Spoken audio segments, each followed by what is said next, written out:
দর্শক স্বাগত জানাচ্ছি ভোরের পাতার নিয়মিত আয়োজন তারকা আড্ডায়। সঙ্গে আছি আমি ফরহাদ হোসেন এবং আপনাদের সাথে আছেন বর্তমানে দরদ সিনেমার জনপ্রিয় একজন নায়িকা সাফা মারোয়া।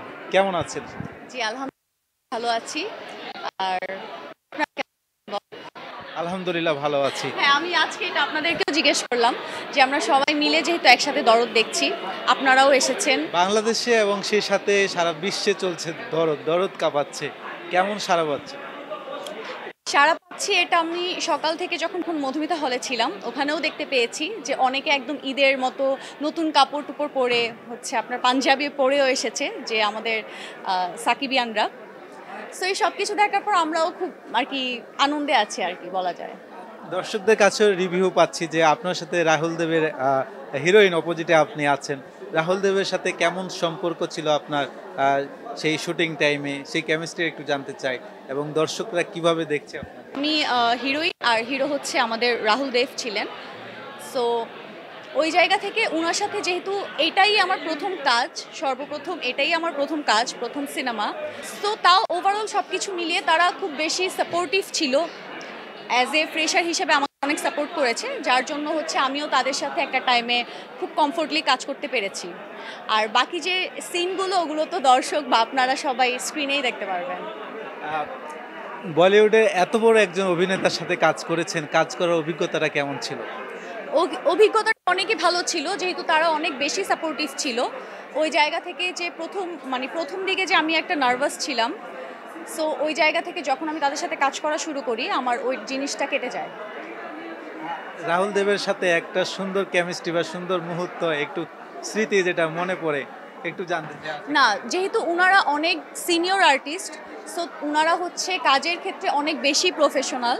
ব্যাপারটা এমন নাই আর কি যে আমরা কাজ ছাড়া হচ্ছে আমাদের কোনো মেমোরিজ আছে বা ওরকম কিছু। ওই কাজের মধ্যেই সবসময় ছিলাম, ওই আর কি কাজের মধ্যেই টুকটাক কথা বা ওরকম। শাকিব খানের সাথে বেশ কয়েকটা স্ক্রিনে দরদে শেয়ার করেছেন। সেটা হচ্ছে সাকিব ভাইয়ের সাথে আমার খুব কম সিন ছিল।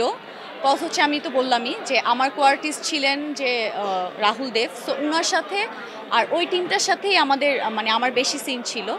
সো ওই জায়গা থেকেও তাও যতক্ষণই হচ্ছে সাকিব ভাইয়ের সাথে সেটে কাজ করেছি খুবই ভালো লাগছে, খুবই ভালো লেগেছে আর খুব কাছ থেকে তার কাজ দেখতে পেরেছি, এটার জন্য খুব ভালো লেগেছে। সিনেমায় তো শাকিব খানকে একদম হিরো, সেই মেগা স্টার বলা হয়। হ্যাঁ, সিনেমার বাইরে যখন একসাথে ছিলেন বা আড্ডা দিয়েছেন, দুটার মধ্যে কেমন শাকিব খান? যেহেতু ওইখানে আমরা একটা কাজের উদ্দেশ্যেই গিয়েছি, অবশ্যই কাজের মধ্যেই হচ্ছে ওই কাজটাই ভালো হয় যেটা বন্ধুত্ব পরায়ণ হয়। তাও বলবো যেহেতু ওইখানে হচ্ছে সব সিনিয়র আর্টিস্টরা ছিল আর অনেক বড় একটা টিম ছিল দরদের, যেহেতু এটা প্যান ইন্ডিয়ান মুভি ছিল। সো ওই জায়গা থেকে না আমাদের আলাদা করে ওরকম কোনো মেমোরিজ নাই যেটা হচ্ছে আমরা কাজের বাইরে কোনো মেমোরিজ আছে এরকম নাই ব্যাপারটা। একটু সিনেমায় ফিরে আসতে চাই যে সোল্ড আউট টিকিট কেমন লাগছে? টিকিট পাচ্ছে না, অনেকেই বলছে টিকিট পাচ্ছে না। আলহামদুলিল্লাহ, এটা শুনতেই ভালো লাগছে। আপনি যে বলছেন এটাও শুনে আমার খুব ভালো লাগছে। আর যখন দর্শকরা এগুলো বলে তখন আরো বেশি ভালো লাগে। কাজ নিয়ে একটু জানতে চাই যে আপকামিং কি কি কাজ আসতেছে, কি কি কাজ করছেন? আচ্ছা, আপকামিং এখনো আমি অফিসিয়ালি কোনো প্রজেক্ট সাইন করি নাই। যখন আমি আপকামিং কোনো অফিসিয়ালি প্রজেক্ট সাইন করব অবশ্যই আপনাদের সাথে শেয়ার করব। সিনেমার এটাই কি প্রথম নাকি আরো? এটাই প্রথম।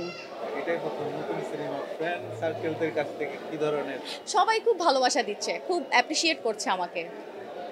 অনুপ্রেরণাটা কার বেশি এই সিনেমায় আসা? আমার নিজেরই। কজ আমার মনে হয় যে আমি এইটুকু আসতে পেরেছি। অবশ্যই অনেকের সাপোর্ট ছিল, কিন্তু আমার চেষ্টাটাই হচ্ছে আমার সবচাইতে বড় সাপোর্ট ছিল। কাকে দেখে অনুপ্রেরণা? জানি না, এটা হয়তো গড গিফট, নিজের থেকে চলে আসছে। ফ্যান ফলোয়ারদের উদ্দেশ্যে ফ্যান ফলোয়ারদের বলবো যে অবশ্যই এটা আমার হচ্ছে প্রথম কাজ। আমি আমার জায়গা থেকে যতটুকু বেস্ট দেওয়ার ট্রাই করেছি, আর বাকিটা হচ্ছে দর্শকরা দেখে আমাকে রেসপন্সটা জানাবে। আর আশা করি যে আমি আমার বেস্টটা দেওয়ার ট্রাই করেছি। আপনাদের কাছে যদি কোনো কিছু রঙও মনে হয়, সামনে আমি আরও বেটার কাজ করব। কজ আমি ওইভাবে নিজেকে এখন রেডি করছি, যেহেতু আমি ফার্স্টে একদম সিনেমাতে আসার জন্য রেডি ছিলাম না। তো এখন আমি নিজেকে রেডি করছি, ইনশাল্লাহ সামনে আরও ভালো একটা কাজ নিয়ে আপনাদের সামনে আসবো। দর্শক, কথা ও আড্ডায় অনুষ্ঠানের একেবারেই শেষ মুহূর্তে আমরা চলে এসেছি। আমরা পরবর্তী অনুষ্ঠানে আবারও নতুন কোনো অতিথিকে নিয়ে হাজির হব। সেই পর্যন্ত আমাদের তারকা আড্ডার সঙ্গেই থাকুন, ভোরের পাতার সঙ্গেই থাকুন। আল্লাহ হাফিজ।